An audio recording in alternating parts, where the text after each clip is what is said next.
De nuevo con ustedes aquí en Con Todo y Pensín y por Globovisión. Tenemos invitado a Freddy Guevara, diputado a la Asamblea Nacional por la Mesa de la Unidad.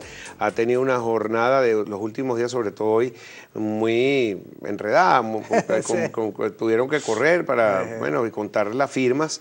Quería que nos diera, Freddy, primero la noticia. ¿Cuántas recogieron? ¿Cuántas eran necesarias? ¿Por qué, si eran necesarios un mínimo de tantos, recogieron tantas más? Pero quiero que tú manejes los números y cómo fue el proceso hoy de entrega de firmas. Mira, todavía están llegando firmas, imagínate, ¿no? Porque en efecto es un proceso de todo el país, hay municipios muy lejanos que llegaron a las capitales de sus estados y ahorita están llegando a Caracas. Ya se entregó un primer lote de 1.800.000. Las firmas que iban ya recolectadas en general y revisadas pasaban los 2.100.000. Pero decidimos por el tiempo, precisamente, para hacer un poco esta estrategia que se planteó de que el gobierno no tuviera la oportunidad de generar una contraestrategia, de generar violencia en el CNE, etcétera, planteamos lo que fuera entregarlas hoy mismo en la mañana y lo que dio chance de poder revisar, hacer el folio y todo eso, 1.850.000 firmas que se pudieron llevar a las sedes del Consejo Nacional Electoral. ¿Van a seguir entregando firmas? Bueno, hoy tenemos una reunión ahorita para ver si seguimos avanzando o no. Eso es más que suficiente. ¿Por qué entregaron tantas más? Van a tener que revisar, en vez de las 185.000 firmas, como dice, no, van a es tener el que 1% solamente. Pero van a revisar mucho más. No, a ver, el proceso muy claro lo que dice el reglamento. Y de hecho el rector Luis Emilio Rondón, que es el responsable de lo que se llama la COPAFI, que es la Comisión de Participación y Financiamiento Político como tal, que es la encargada de este proceso según el reglamento, nos dejó muy claro que uno lleva la cantidad de firmas y la verificación para cuando llegas a las casi 200.000, que son 195.000 firmas que habría que tener. De forma tal que llevamos de más para estar blindados. Estar blindados y tener la posibilidad de que sean mucho más venezolanos los que tengan esa posibilidad de registrarse en esta segunda etapa. También te quería preguntar, porque hay dos confusiones básicas. Una, dieron los días de asueto por la crisis eléctrica y se habla que son días hábiles para contar esas firmas. Una de las rectoras habla de 30 días, no se sabe si son hábiles o no. No sabemos cuántos días se necesitan. Entonces, para que nos aclare eso, mira que tenemos un poquito de confusión de tiempo con media hora adelantada hoy. Mira, sí, estamos en lo mismo. Vamos a hablar, más allá de hablar del tema técnico-legal, quiero entrar al tema real, que es el tema político de fondo acá. Este reglamento que está actualmente no cabe, mejor dicho, no permitiría que esos 30 días se dieran. ¿Por qué? Porque si nosotros asumimos ese planteamiento, no es viable el revocatorio este año. Esto no es un problema legal, es un problema político. Y el reglamento actual da para que, si se respetan los tiempos, no hacen inventos como los que está planteando la rectora Tania de Amelia, que el revocatorio se dé este año. Ahora bien, nosotros tenemos que tener algo muy claro, Pedro, y yo creo que es el gran mensaje que nosotros queremos reafirmar. Déjame hacer una coletilla porque hay que aclarar que si se da este año, hay revocatorio completo y se va a elecciones. Si es el año que viene, entonces asumiría el vicepresidente que haríamos lo mismo. Eso es una ridiculez. ¿Para qué la unidad le va a hacer el favor al PSV de resolverle su conflicto interno? Sí, eso no tiene sentido. El planteamiento es revocatorio este año. Ahora, para si que no se dé este año... ya no van a impulsar más esa salida. Bueno, yo te planteo claramente la posición de Voluntad Popular. Okay. Todo está para hacerlo este año. La única manera de que no se diera este año es que el gobierno obstaculizara esa vía y que el gobierno decidiera cerrar el camino electoral al pueblo de Venezuela. Y hablas muy claramente que es el gobierno, porque el CNE, por sus funciones, debería ayudar a armonizar, hacer que fluya. La labor de las rectoras, esas rectoras que están hoy en el CNE, tienen una responsabilidad ante la historia muy importante y tienen uno de dos caminos. O ser unos grandes obstáculos, o mejor dicho, saboteadoras de la paz, y ser las responsables de algo que nosotros no sepamos que va a ocurrir aquí, que es impedir que el pueblo se exprese. Eso tendrá consecuencias que nosotros no podemos predecir, sobre todo en un país con tanta crisis social y política. O por el contrario, demostrarle a Venezuela que independientemente de su preferencia política, están poniendo por encima la Constitución y la paz. Y poner por encima la Constitución y la paz es permitir que el pueblo se exprese. Más nada, nosotros no estamos pidiendo, Pedro, que le regalen a Leopoldo López la presidencia, que nombren a tal... No. Estamos diciendo que la Constitución establece que si el 20% de los venezolanos solicita un revocatorio, tenemos derecho a votar. y que si ganamos el revocatorio, el presidente se tiene que ir. Y los tiempos dan para que sea en este año. ¿En cuántos días entonces podemos esperar el resultado de estas firmas que son necesarias para aprobar una nueva recaudación de firmas? El reglamento dice que son ahorita estos 5 días que empiezan a correr a partir de hoy, 5 días continuos. Normales, continuos. Y después de ahí, todas las personas que firmaron tenemos que ir de nuevo a validar nuestra firma otra vez en unos puntos que va a nombrar el Consejo Nacional Electoral. Eso debería estar ocurriendo la semana de arriba. ¿Para qué validarlos? ¿Van a tener captahuellas o Sí, algo? eso es lo que debería ocurrir, ¿no? No tiene sentido que no sea así, para algo compraron esas máquinas. Claro. Entonces, después y que de ese proceso, nos hacen usar para comprar comida, alimentos, medicinas, todo. Entonces, después de ese proceso es cuando viene ya la etapa que activa el revocatorio efectivamente, que es el 20% de las firmas que se tienen que recoger. Hay que tener algo muy claro. ¿Qué número de firmas? Perdón. 4 millones de firmas. Okay. Hay que tener algo muy claro, Pedro. Y nosotros es la posición que hemos planteado en la unidad y creemos que es la posición que tenemos que comunicar al pueblo siendo responsables. Para que el revocatorio se dé este año, tenemos que estar en el mes de julio ya recogiendo los 4 millones de firmas. Y no se puede hacer antes, ni siquiera ahora, porque necesitan si es antes que mejor. te den la planilla. Así es, si es antes mejor. Pero no te van a la planilla. Claro, porque tenemos que ejercer la presión política. Y es el centro del mensaje que Voluntad Popular quiere transmitirle al pueblo de Venezuela y que hemos planteado con mucha convicción en la unidad. El revocatorio es una salida que está en la Constitución, pero no estamos en democracia. Por lo tanto, la única manera de que haya un revocatorio este año es si el pueblo se moviliza abiertamente, de una forma clara e irreversible, hasta lograr que se active el revocatorio este año. Y la prueba de que se puede lograr la tenemos nosotros mismos, el pueblo de Venezuela. La planilla la dieron no por una marcha, sino por la convocatoria de una marcha. Entonces, imaginemos el terror y el temor que le tiene el gobierno a la movilización popular.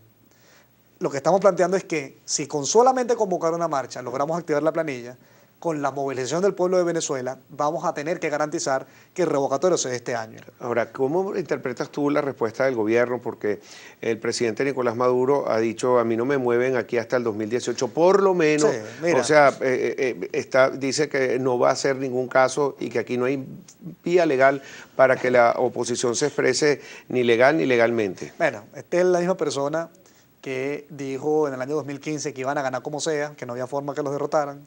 Es la misma persona que dijo que la Asamblea Nacional, si ganaba la oposición, le íbamos a quitar las casas a la gente y ellos son los que están impidiendo la ley de emisión vivienda. Es el mismo tipo que dijo que si ganaba la oposición él se iba para la calle y lo que hicieron fue esconderse tras las togas de unos magistrados ilegales. Entonces, la credibilidad de Maduro no es como que muy buena, ¿no? No es que tenemos que creerle mucho lo que plantea.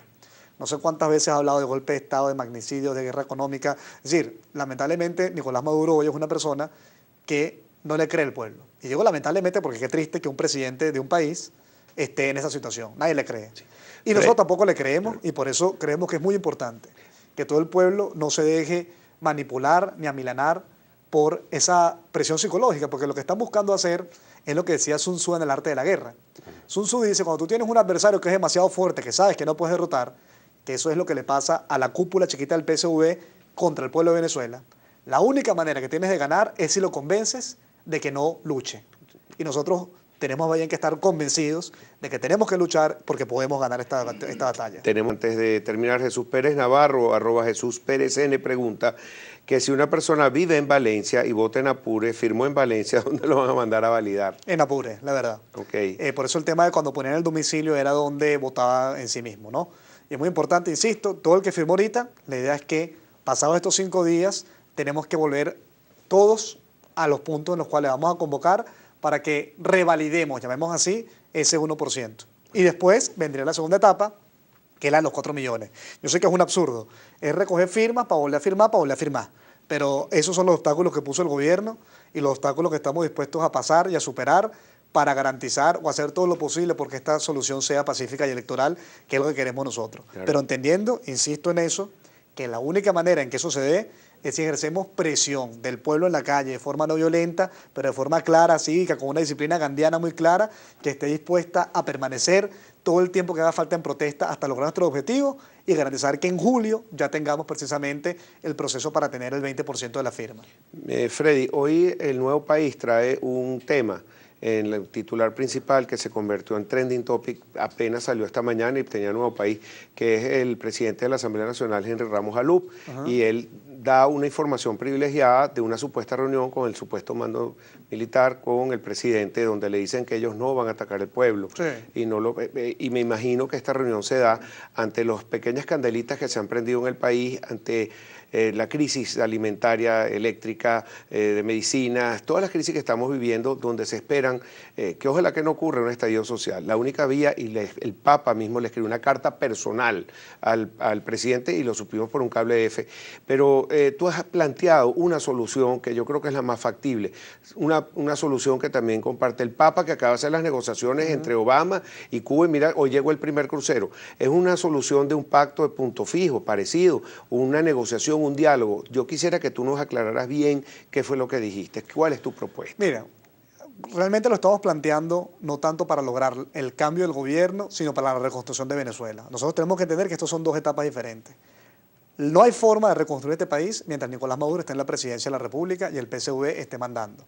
Ahora, tampoco hay forma de reconstruir a Venezuela si no tenemos y no contamos con sectores que hoy en día respaldan al gobierno, que puedan colaborar a generar la estabilidad política para una transición en la que todos los sectores sean representados.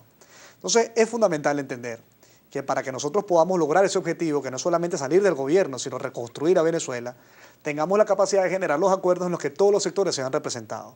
Este tema del pacto de punto fijo, que el gobierno, y particularmente Hugo Chávez, lo criminalizó mucho, permitió durante un momento que todas las fuerzas políticas se vieran representadas. Hubo la exclusión del PSB, hubo varias cosas que al final no funcionaron, pero en la esencia es que los actores políticos tengamos la capacidad de comprometernos a poner a que la unidad no solamente es para salir del gobierno o para ganar una elección, la unidad también es para gobernar, la unidad es para incluir a todo el mundo. Y esa unidad debe no solamente ser de todos los partidos de la mesa, debe incluir incluso sectores del gobierno que estén dispuestos a colaborar con la reconstrucción de la democracia, y también debe incluir a sectores que no son necesariamente partidistas, sectores de la sociedad civil que estén representados, lo que en un momento se llamó un gobierno de amplia base, en el que, ante una situación tan catastrófica como la que tenemos hoy en día, todo el mundo pueda incorporarse. Eso sí, tras un gobierno presidido por un presidente electo democráticamente, tras una salida de este gobierno constitucional. Entonces, eso es un poco lo que hemos venido reflexionando y lo que nos plantea desde la unidad a profundizar ese concepto. O sea, no es solamente la unidad para ganar elecciones o para salir de Maduro, es la unidad para transformar a Venezuela, y eso implica generar compromisos tanto en un programa mínimo común como también, por supuesto, una participación en la que todos los sectores se vean representados. Sí, fíjate que Henry Ramos también dijo en distintas universidades que ha hablado, siempre revela un poquito de información. Esta que reveló hoy Sí, es claro. información privilegiada, pero él dice que hay factores factores de poder reales, internacionales, que quieren estabilidad para Venezuela, y lo dijo hace como 2 meses, y vemos que el Papa está escribiendo y está encima, y el nuncio apostólico se está reuniendo con todos los factores de poder también aquí en Venezuela. Se ha reunido con distintos elementos políticos, seguramente se reunió contigo, yo no sé cuáles serían las personas que llevarían adelante esta conciliación. Si has estado involucrado en esto, ¿cómo ves tú también la reacción del PSUV? En la unidad hemos discutido bastante al respecto de esto. Lamentablemente hoy no vemos ningún tipo de voluntad real de parte del gobierno de querer establecer un proceso de negociación, porque es negociación. A ver, diálogo es otra cosa. Yo creo que ya estamos en un punto de sentarnos a negociar una solución a esta crisis. Y esa negociación pasa por respetar la Constitución en primer lugar. Es decir, aquí no puede ser que negociemos si hay o no revocatorio, no vale. Es, mira, o sea, tengamos las condiciones políticas para que la gente decida. Porque mira, ya nosotros no los vamos a convencer a ellos de que se vayan por las buenas, ¿verdad? Ellos no nos van a convencer a nosotros de que los dejemos quietos gobernando, sigan destruyendo Venezuela. Entonces, como no nos podemos poner de acuerdo en eso, lo que sí podemos ponernos de acuerdo es en que usemos la Constitución para resolver este conflicto. Y ahí el pueblo de Venezuela tiene la posibilidad, a través de un revocatorio que se dé este año, de decidir. Ah, mira, si la gente quiere que Maduro siga, bueno, listo. Pero si la gente no quiere que Maduro siga, entonces que se canalice a través de esa expresión. Y eso es importante que tengamos claro de que tiene una fecha límite. Insisto, julio es un mes esencial para el pueblo de Venezuela, en el cual las rectoras actuales tendrán que darle una posición a Venezuela. Si van a ser recordadas como las responsables de la mayor crisis política y haber bloqueado una salida electoral a este pueblo, o si por el contrario van a ser unas personas que pasen a la historia como ciudadanas venezolanas que por encima de su ideología política respetaron la Constitución.